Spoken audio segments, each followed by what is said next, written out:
Alors vous savez, c'est une loi qui a été souhaitée par le gouvernement depuis un moment, hein, suspendue avec la dissolution de l'Assemblée par Emmanuel Macron. Et puis voilà, cette loi donc dite sur la fin de vie est de retour au Parlement, portée par le député Olivier Falorni.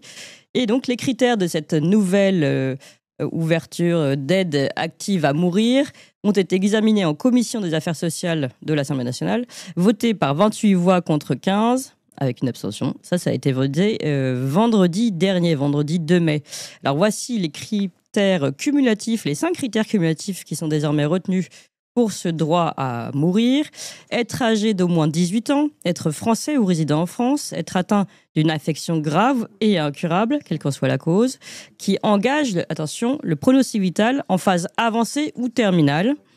Cette affection doit provoquer une souffrance physique ou psychologique, être réfractaire au traitement ou insupportable. Et il faut être apte à manifester sa volonté de façon libre et éclairée. Voilà, une proposition de loi qui, donc ainsi rédigée, sera examinée en séance publique dans l'hémicycle à partir du 12 mois. Et donc, la marche vers la dépénalisation officielle d'un geste létal en France est voulue par Emmanuel Macron et donc bien entamée. Je précise qu'Emmanuel Macron est revenu sur ce projet de loi lors de son discours à la Grande Loge de France qu'il a donné lundi. C'est d'ailleurs une première. Il est revenu sur cette loi de fin de vie. Il a dit que la franc-maçonnerie était accusée de porter ce projet. Je propose d'écouter un premier extrait.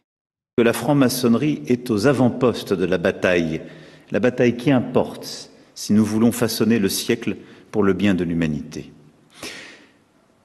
Un signe est sans doute le fait que la franc-maçonnerie a toujours été la cible des complotistes, des obscurantistes, qui lui attribuent une influence, la mettant ainsi à l'honneur.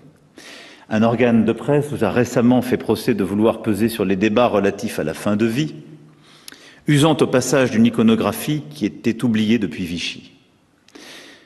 Je vous le dis ici, soyez-en fiers. Que comme les autres grandes familles spirituelles, les francs-maçons s'emparent de ce débat fondamental, la fin de vie, je le dis aussi ici, est une bonne chose. Je n'ai pas prévu sur ce sujet d'être trop long, et vous avez travaillé, je le sais, longuement sur celui-ci. J'ai reçu vos textes, et je veux vous en remercier. Voilà, et puis on a un deuxième extrait où Emmanuel Macron dit qu'il faut pouvoir penser la mort au nom de la dignité. Écoutons celui-ci.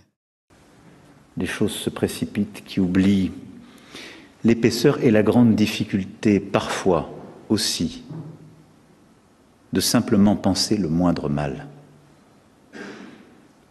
Car face à certaines situations, il n'y a plus le bien d'un côté et le mal de l'autre, mais simplement à choisir dans des situations concrètes, dans la solitude de celui qui a à mourir, de sa famille, de son médecin. Le chemin singulier qui respecte à chaque instant la dignité de chacun. Oui, j'ai trouvé ça intéressant. Il n'y a plus le bien d'un côté et le mal de l'autre. Alors, Grégoire Pupinck, bonjour. Bonjour à vous, bonjour. Merci beaucoup d'être avec nous, juriste, essayiste, directeur du think tank français conservateur ECLJ. Et vous avez beaucoup travaillé sur les origines de cette loi et ceux qui ont poussé justement ce projet de loi. Alors, comment réagissez-vous d'abord à cette sortie, on va dire, d'Emmanuel Macron dans son discours à la Grande Loge de France ? Je pense que merci de l'invitation. Je pense que c'est très révélateur. Effectivement, les termes employés par Emmanuel Macron sont très révélateurs de l'idéologie qui est sous-jacente à cette proposition de loi. Il a raison, en fait, d'aller parler de ce texte à la Grande Loge de France. C'est effectivement une première. C'est la première fois qu'un président de la République va parler à la Grande Loge.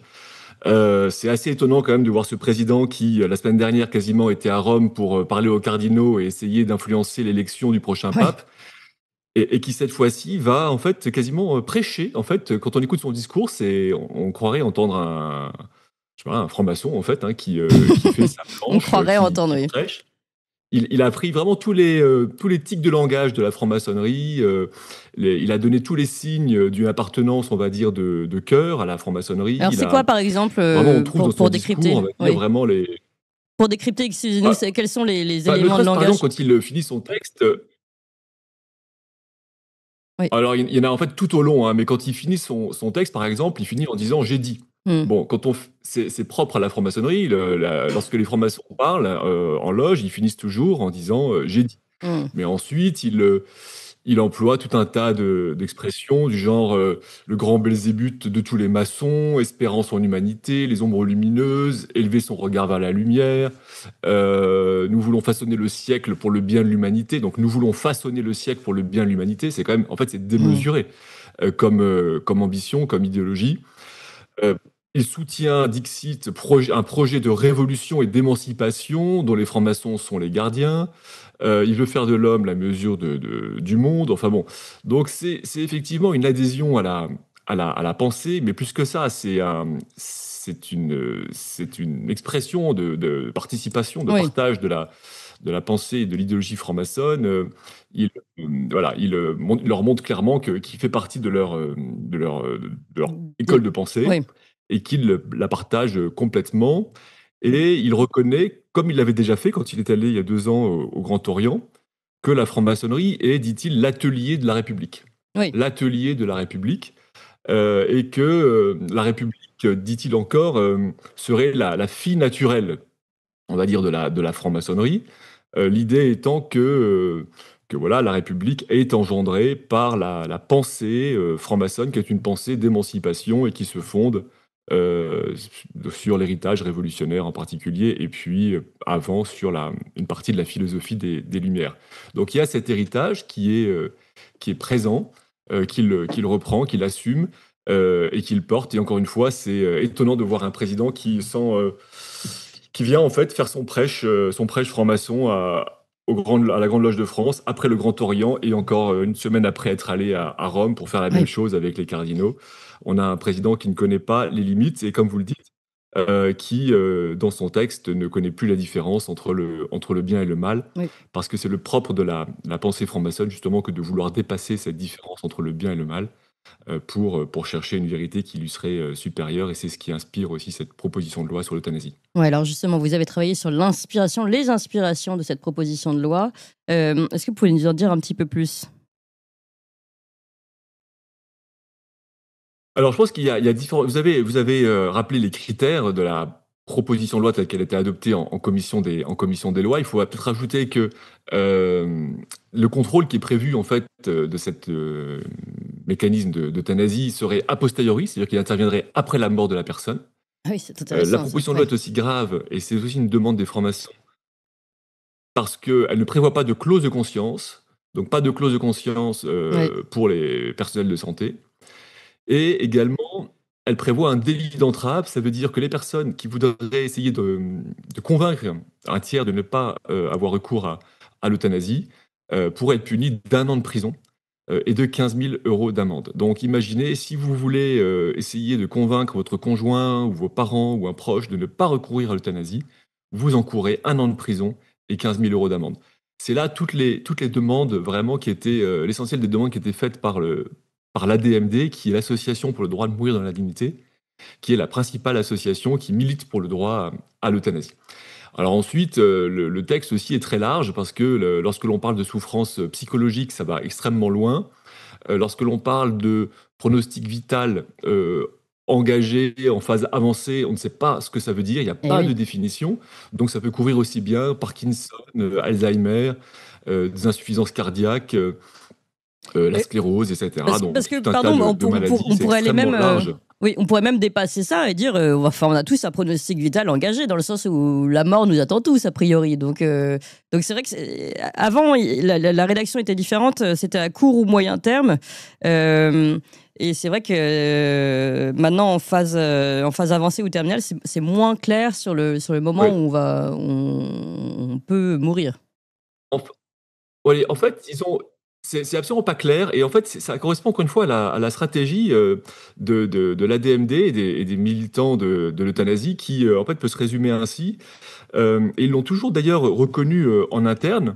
Ils ont un peu l'approche de du pied dans la porte et du double discours. Ça veut dire que en interne, les militants de l'euthanasie ont toujours dit qu'ils voulaient aller loin. Ça veut dire qu'ils souhaitent l'euthanasie pour des raisons psychologiques, qu'ils souhaitent l'euthanasie des mineurs, ils souhaitent l'euthanasie pour Alzheimer, mais ils disaient que c'était pas le moment de le reconnaître, pas le moment de le dire, que c'était pas stratégique. Et ça, on Oui. le trouve dans les débats, dans les réunions d'Assemblée générale de l'ADMD. Et donc, il y a ce double discours. Et ensuite, l'autre aspect, c'est de dire il faut qu'on obtienne maintenant le principe d'une loi qui permet l'euthanasie pour pouvoir ensuite, tous les ans, aller Grignoter. plus loin. Ouais. Et là, il y a une citation intéressante, Jean-Louis Touraine, qui est un député franc-maçon, un ancien député franc-maçon, qui est très actif sur l'euthanasie, et qui a dit encore très récemment qu'ils veulent étendre sans cesse cette loi. Il explique qu'une fois qu'on aura mis le pied dans la porte, il faudra revenir tous les ans pour demander à étendre la loi sur l'euthanasie. Donc Ouais. ça, c'est un discours qui est permanent. Il faut vraiment que les auditeurs soient conscients. De la même manière, le président actuel de la DMD, Jonathan Denis, disait aussi « Nous devons accepter des concessions qui ne seront que temporaires, transitoires, car dès lors que le principe même de l'euthanasie, en fait, de l'aide à mourir, aura été voté, le front des anti-choix aura été brisé et nous pourrons enfin avancer rapidement et faire évoluer la loi vers ce que nous souhaitons. » Ouais. Donc, double discours interne. D'un côté, on essaye de rassurer, mais ensuite, une fois qu'on a brisé l'interdit de tuer, eh bien alors, on reviendra tous les ans pour aller sans cesse plus loin. C'est ça la tactique, on va dire, des militants de l'euthanasie, et c'est celle aussi qui a déjà été employée précédemment dans d'autres textes, sur d'autres réformes, on va dire, qu'on appelle sociétales, qui est d'aller toujours plus loin d'année en année. Alors dans cette pratique, d'abord vous dites on essaye de rassurer. Moi je trouve pas que les 5 critères cumulatifs soient très rassurants déjà en soi. Bon, ça, on a évoqué pourquoi, notamment souffrance physique ou psychologique, ou jusqu'où voilà le psychologique, c'est-à-dire ça peut permettre beaucoup de choses. Un enfant en mal-être, un adolescent, peut-il se plaindre d'une souffrance psychologique, des traitements insupportables, ce sont des termes très vagues qui ne veulent rien dire.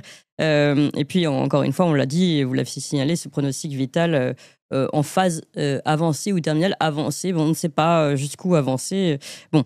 Mais sur le point de vue méthodologique qui est utilisé, comme vous l'avez dit, le système du pied dans la porte, c'est intéressant, un extrait du Parisien, je vous lis un extrait du Parisien qui parle justement de cette volonté de faire avancer à tout prix cette loi de toutes les façons. Je vous lis un extrait. Le gouvernement a voulu mettre toutes les chances de son côté en imposant aux députés de travailler le samedi lors des 2 semaines d'examen. Évidemment, samedi, entre 2 ponts, parce que une figure de la majorité craint que cela ne soit pas suffisant pour garantir que le texte soit adopté en temps et en heure. C'était très très long en commission. J'ai peur que le truc n'avance pas et que l'on ne termine pas dans les délais. Voilà, il y a urgence à le faire passer. Il ne reste plus que 2 ans pour faire passer cette loi avant la fin du quinquennat. On voit bien que ça a l'air comme ça anodin parce que ça passe en effet entre les ponts. Les jours fériés, mais finalement, c'est vraiment une priorité dans l'agenda gouvernemental et présidentiel. Oui, c'est une priorité, parce que finalement, c'est un texte qui est demandé avec insistance par les lobbies de l'euthanasie depuis des années, qui bloquent, on va dire, aussi sans cesse pour des raisons diverses. Et ils veulent, parce qu'il y a maintenant, pense-t-il, une occasion, ils veulent vraiment aboutir. Mais si vous le permettez, j'aimerais revenir quand même sur la question de l'idéologie et le lien entre la pensée, on va dire, franc-maçonne et l'euthanasie. C'est la question de la dignité. Pour comprendre, et ça c'est important pour les auditeurs de bien comprendre la logique qu'il y a derrière ce texte. Ce texte prévoit, vous savez, à la fois l'euthanasie, ça veut dire le fait de tuer un tiers, et le suicide assisté, ça veut dire le fait de se tuer soi-même. Parfois on mélange les deux. L'idéologie qui est à la base, qui est sous-jacente, on va dire, de la promotion de la mort volontaire ou de cette forme d'euthanasie et d'aide à mourir, c'est l'idée en fait que le contrôle de la vie est une condition du progrès de l'espèce humaine, du progrès de l'humanité. Et ça revient en fait à associer la dignité à la capacité d'autonomie. On dit toujours il faut pouvoir décider de sa mort par soi-même. C'est l'autonomie qui est en fait l'identité, qui est en fait le contenu même de la dignité. La dignité humaine serait associée, en fait, identifiée à l'autonomie humaine. Et c'est ça l'idée fondamentale qui sous-tend cette idée de mourir dans la dignité. Une personne qui n'aurait plus d'autonomie, qui seraient atteintes d'Alzheimer, qui seraient gravement handicapées, n'auraient plus d'autonomie et donc, en fait, n'auraient plus de dignité. Et c'est ça, cette idée fondamentale de la dignité, vue comme étant, en fait, la capacité de l'être humain à avoir une volonté, à avoir une intelligence, à avoir une autonomie, à se satisfaire de lui-même. Et donc, il y a deux conséquences qu'on peut tirer de cette conception de la dignité, qui est vraiment une conception franc-maçonne, qui donc l'associe à la volonté. C'est d'une part la glorification du suicide. C'est la première conséquence. C'est que si vous identifiez la dignité à l'autonomie, à la volonté, dans ce cas-là, l'acte le plus digne, la plus grande forme de volonté humaine, c'est le suicide. Et là, tous les fondateurs de la DMD, les grands militants de l'euthanasie, ont toujours glorifié le suicide. Par exemple, Henri Caillavet, qui était aussi un franc-maçon majeur, ancien sénateur, il déclare que le suicide conscient est l'acte unique, authentique de la liberté de l'homme. De la même manière, une autre fondatrice de la DMD et une de ses théoriciennes déclare que le suicide est le seul moyen de mourir vivant, que c'est la suprême autonomie, celle qui définit l'être humain. Donc il y a chez les promoteurs de l'euthanasie cet idéal de la liberté qui va contre la vie et qui s'exprime contre la vie. Et donc plus finalement la liberté serait grande, eh bien plus l'être humain serait digne et il n'y aurait pas pour eux de plus grande liberté que de pouvoir mettre fin à sa vie. Et ça leur a posé quelques problèmes d'ailleurs, parce que dans les premières années de l'ADMD, les fondateurs du mouvement se sont tous quasiment suicidés les uns après les autres. Ah oui. Et ils n'avaient plus de cadre pour leur mouvement. Oui. Et la deuxième conséquence, donc d'abord la glorification du suicide. Donc le suicide, finalement, c'est un peu fait pour la catégorie des surhommes. Ça veut dire des êtres qui sont capables de voir la mort en face et de la vouloir. Et donc là, c'est le summum de la dignité. Et puis ensuite, il y a l'euthanasie, entre guillemets, pour les sous-hommes. Ça veut dire les sous-hommes, c'est quoi? C'est ceux qui ont perdu leur dignité. C'est ceux qui sont diminués, ceux qui ont perdu leur autonomie. Et là, c'est l'euthanasie. Et là, de la même manière, on peut encore citer la fondatrice de l'ADMD, Odette Thibault. Et je cite, elle écrit « Tout individu qui ne possède plus les facultés d'autonomie peut être considéré dans un état sous-humain ou infra-humain, poussé à l'extrême dans le cas du débile profond. » Elle ajoute « Beaucoup d'individus sont des morts vivants, déjà morts à l'humain bien avant la fin de leur vie organique. » Et donc, si on est déjà mort de son point de vue parce qu'on a Alzheimer, parce qu'on est âgé, etc., alors les tuer, pratiquer l'euthanasie, ce n'est plus un meurtre, voyez-vous, parce qu'il serait déjà mort, il serait déjà plus humain, bien qu'ayant encore une vie organique. Et elle ajoute, prolonger cette déchéance, donc la déchéance de la vieillesse, de la maladie, est, à mon avis, une des plus graves atteintes que l'on puisse porter à la dignité humaine. Et donc, là, on voit bien une conception de la dignité qui est une conception nietzschéenne. C'est une conception de la force, de l'autonomie, de la puissance, qui s'exprime soit par le suicide, pour glorifier sa propre liberté, soit par l'euthanasie, pour, on va dire, d'une certaine manière, préserver la dignité humaine qui serait comme défigurée par la maladie, par la perte d'autonomie de la personne âgée ou souffrante. Oui, on n'est plus du tout dans la notion de dignité qui serait celle d'une société qui justement est digne parce qu'elle protège les plus faibles. Et ça, on a bien compris que ce n'était pas du tout l'objet de l'association Droit à mourir dans la dignité, l'ADMD que vous citiez, Grégoire Pépin, qui fait l'objet de vos analyses à l'ECLJ. Merci encore. Je rappelle que vous êtes directeur de ce think tank chrétien ECLJ. Merci encore, Grégoire Pépin. Chers amis, n'oubliez pas de vous abonner à la Gazette du Tocsin sur tocsin-media.fr/gazette. Vous savez, tous les jours, Valentin vous écrit dans votre boîte mail, vous recevez le meilleur de la matinale. C'est un courriel, donc impossible à censurer par le système. C'est condensé, c'est fait pour ceux qui n'ont pas le temps ou qui préfèrent lire, tout simplement. C'est aussi une version courriel qui peut être partagée. C'est spécialement conçu pour être transféré en un clic. Bref, c'est la version efficace pour pouvoir diffuser au mieux nos idées et les véritables informations. Pour recevoir gratuitement la Gazette tous les soirs, inscrivez-vous donc tout de suite sur tocsin-media.fr/gazette, tocsin-media.fr/gazette. À bientôt.